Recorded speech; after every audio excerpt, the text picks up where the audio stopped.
আহলে বায়াতকে ভালোবাসলেই আপনার ভিতরে ঈমান ঢুকবে, নয়তো ঈমান ঢুকবে না। সুবহানাল্লাহ। আহলে বায়াতকে ভালোবাসলেই আপনার জন্য নামাজ ফরজ। ইমাম হাসান হুসাইনকে মহব্বত করলেই আপনার জন্য রোজা ফরজ।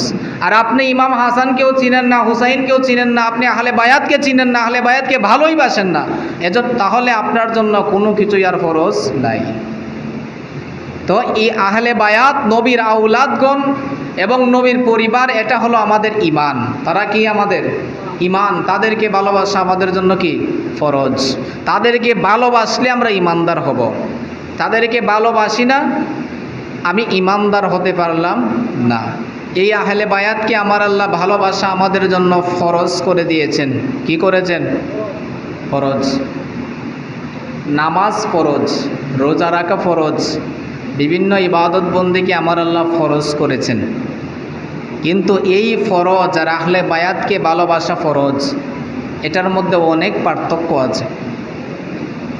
নামাজ, রোজা, বিভিন্ন আমল তাদের উপর ফরজ যাদের ঈমান আছে। যাদের কি আছে? যার ঈমান নাই তার জন্য কি নামাজ ফরজ? যার ঈমান নাই তার জন্য কি রোজা ফরজ? যার ঈমান নাই তার জন্য কি আমল করা ফরজ? না।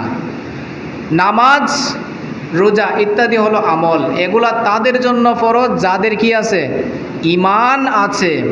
যার ভিতরে ঈমান নাই তার জন্য নামাজও নাই, রোজাও নাই, কোনো আমল নাই, ইসলামও নাই, কিচ্ছু নাই। আর যার ভিতরে ঈমান আছে তার জন্য নামাজও ফরজ, রোজাও ফরজ, আমলও ফরজ, সব কিছু ফরজ।